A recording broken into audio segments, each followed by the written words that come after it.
बाहर ही ये Miller high school है, यहाँ पर हम लोग पहुंचे हुए हैं। लेकिन आप लोगों को बोला गया कि चले जाइए अंदर, तो आप लोग अंदर आ गए। आप लोग तो बोले थे कि घेरेंगे जैसे कार्यालय को। ऐसा सवाल काहे करते भाई, आप ही का बाइट गड़बड़ा जाएगा।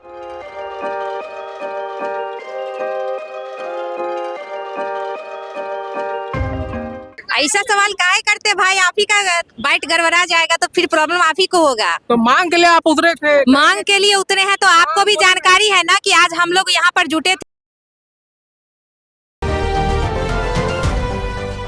नमस्कार, मेरा नाम है स्वराज पोस्ट जिनका आज सड़कों पर कर्मचारी जो है सड़कों पर कह रहे हैं कि हमारी जो मांगें बढ़ाने की बात कही गई थी वो सरकार जो है बढ़ा ली।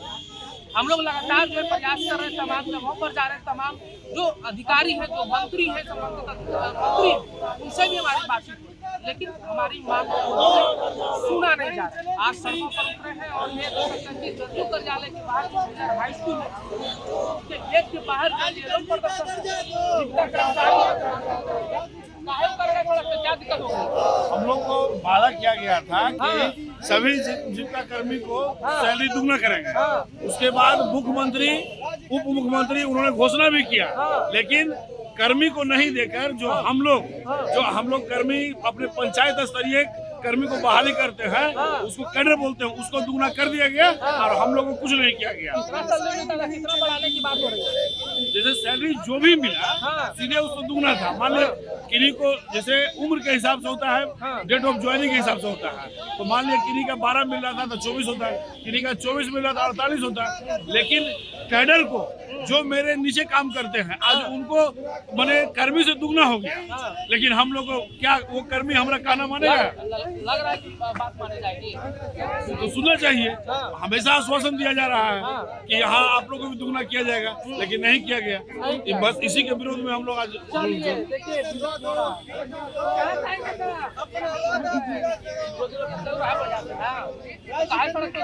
नहीं, हम लोग का जो काम है हो रहा है, जैसे सरकार बोले थे माननीय मुख्यमंत्री जी की हम लोग को राजकर्मी का दर्जा दिया जाए, लेकिन नहीं हो रहा है। और भी जगह हो रहा है। आप लोगों की मांग क्या, राज्यकर्मी का या सैलरी का? नहीं, हम लोग का मांगे राजकर्मी का दर्जा मिले। राजकर्मी का दर्जा राजकर्मी का दर्जा मिले और सैलरी हम लोग का जो अच्छा से जो होता है कितना अभी महंगाई आप देख रहे हैं ना, कितना चाहिए? कितना क्या? देखिए जो हम लोग का पोस्ट है, जो सरकारी जो हम लोग का पोस्ट है, जो अभी जो परमानेंट है, हम लोग कार्यालय सहायक पर है। तो कार्यालय सहायक जितने भी राजकर्मी हैं उनको जो वेतन मिलता है जो हम लोग को दिया जाए। उन लोग का 80 से 90 है, किन्हीं का ओल्ड है 1,10,000 है, हम लोग को कुछ नहीं मिलना चाहिए। हम लोग को 15-20 हजार में क्या घर चलेगा? देखिए कह रहे हैं कि जो है 70 से 80 हजार रुपया आप लोगों को भी आप लोग सड़क पर उतर गए हैं, क्या मतलब दिक्कतें आ गई? मतलब जो बेहतर अभी आप लोगों को मिल रहा है उसमें संतोषजनक नहीं है क्या? सभी यहाँ पर जितना भी उपस्थित हुए हैं सारे के सारे के स्टाफ हैं और आपको भी शायद पता होगा कि माननीय मुख्यमंत्री जी के द्वारा मानदेय दुगुना किया गया, लेकिन जो हम CRPS के स्टाफ हैं उनके मानदेय दुगुना नहीं किया गया। इसके लिए हम लोग लगातार कितना प्रतिशत मतलब बढ़ाया गया था?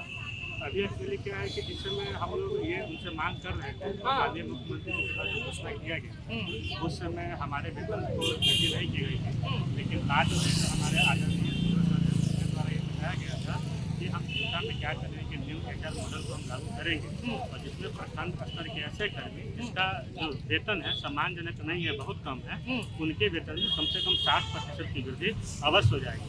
लेकिन अभी 74th कृषि कमेटी का जो बैठक हुआ है उसमें ये निर्णय लिया गया है कि जीविका से जुड़े हुए 3 स्तर के कर्मी जो SPMU लेवल के हैं उनका 10% और जो DPCU लेवल के कर्मी हैं उनका 20% और जो DPIO लेवल के कर्मी है उनका 20% सैलरी इंक्रीमेंट की बात चल रही है। उसमें आपको यह स्पष्ट दिखता होगा कि जो ब्लॉक स्तर के कर्मी हैं उनका सैलरी परसेंटेज में ज़्यादा बढ़ रहा है, लेकिन जब हकीकत में देखिएगा, जब अमाउंट में देखिएगा तो प्रखंड स्तर के कर्मी जिनका मानदेय बहुत कम है उनके मानदेय में मुश्किल से 3 से 4 हज़ार रुपये वृद्धि हो रहा है, जो कि कहीं ना कहीं संतोषप्रद नहीं है। उनके द्वारा बताया गया था कि हम HR मॉड्यूल लागू करेंगे, तो सीओ सर उस मॉड्यूल को लागू करते और 60% अगर सैलरी अगर हम लोग का इंक्रीज अगर किया जाता तो हम लोग का वेतन सम्मानजनक होता। 32-33 हज़ार रुपया के आसपास। हाँ बिल्कुल बिल्कुल। दूसरा चीज़ है कि सैलरी का जो मांग है वो हम ही लोग जो प्रखंड स्तर के कर्मी हैं वही हम ही लोग कर रहे हैं, लेकिन सैलरी सबका बढ़ाया गया। तो हम लोग के ये इशू नहीं है कि सैलरी सबका क्यों बढ़ाया गया, लेकिन बस हम ये कहना चाहते हैं कि हम प्रखंड स्तर के कर्मी खास करके CC SC OA accountant LHS जिनका सैलरी वास्तविक रूप से बहुत कम है, कहीं न कहीं उनके मानदेय में इस तरह का वृद्धि अवश्य होना चाहिए कि वो भी सम्मानजनक जिंदगी जी सके, उनके भी परिवार का भरण पोषण अच्छे से हो सके। अरे ये बताइए, चुनाव के दौरान आप लोगों ने किस तरह काम किया, जनता के साथ जो है सरकार का पूरा फसल हुई है, उसमें कैसे योगदान आप लोग दिए थे? बहुत विवाद भी रहा जनता के ऊपर। नहीं देखिए, एक्चुअली क्या है कि हम लोग जो काम अगर करते हैं या सारे डिपार्टमेंट करते हैं तो कहीं ना कहीं वो सरकार के अंतर्गत ही काम करते हैं, तो हम लोग कोई भी काम इकट्ठ नहीं करते हैं। हमारा जो अपना जो योजना है उसके जो उनके द्वारा जो भी पदस्थ कार्य है उस सभी कामों को हम लोग तल्लीनतापूर्वक करते हैं और भविष्य में आगे भी जीविका के माध्यम से जो काम हम लोगों को सौंपा जाएगा सभी कामों को हम काफी आपको भी करना ना। कहाँ सड़क पे कहाँ सड़क पे क्या मांग है?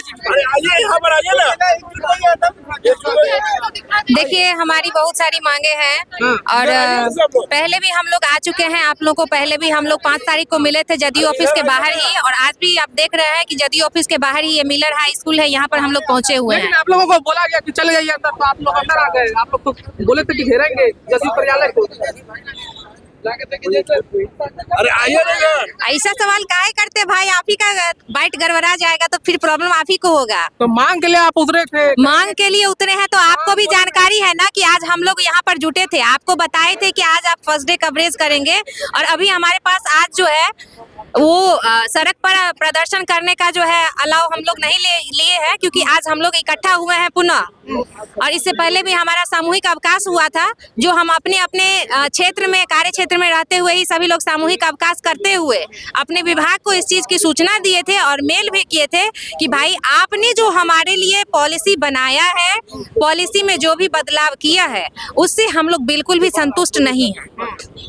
इसलिए हमने सामूहिक अवकाश 7 जनवरी को लिया था, और आज हमारा यहाँ पर सभी लोग आकर के बैठे हैं। हम लोग आपस में आज रणनीति बनाए हैं, और इस रणनीति के बाद अब अगला जो कार्यक्रम हमारा होगा, यहाँ से अगर समय के हम अपने विभागीय कर्मचारी लोगों को, जो हमारे आदरणीय बड़े पदाधिकारीगण हैं, उनको हम लोग समय दिए हैं। अगर 100 समय हमारे लाभ के लिए उस तरह का बदलाव पॉलिसी में नहीं किया जाता है तो हम लोग गर्दनी बाग का भी रुख करेंगे, और हम लोग किसी भी व्यक्ति या वस्तु को क्षति पहुंचाने का प्रयास कभी न किए हैं, न करेंगे। शांतिपूर्वक हमारा प्रदर्शन रहेगा, लेकिन अब अगर हम शांतिपूर्वक प्रदर्शन पर अब अगर हम उतरते हैं तो वो हमारा जो होगा वो बहुत समय के लिए होगा, और काफी दिनों तक हम लोग उस हड़ताल पर रहेंगे। पूरा कब होगा? किनसे मुलाकात हुई?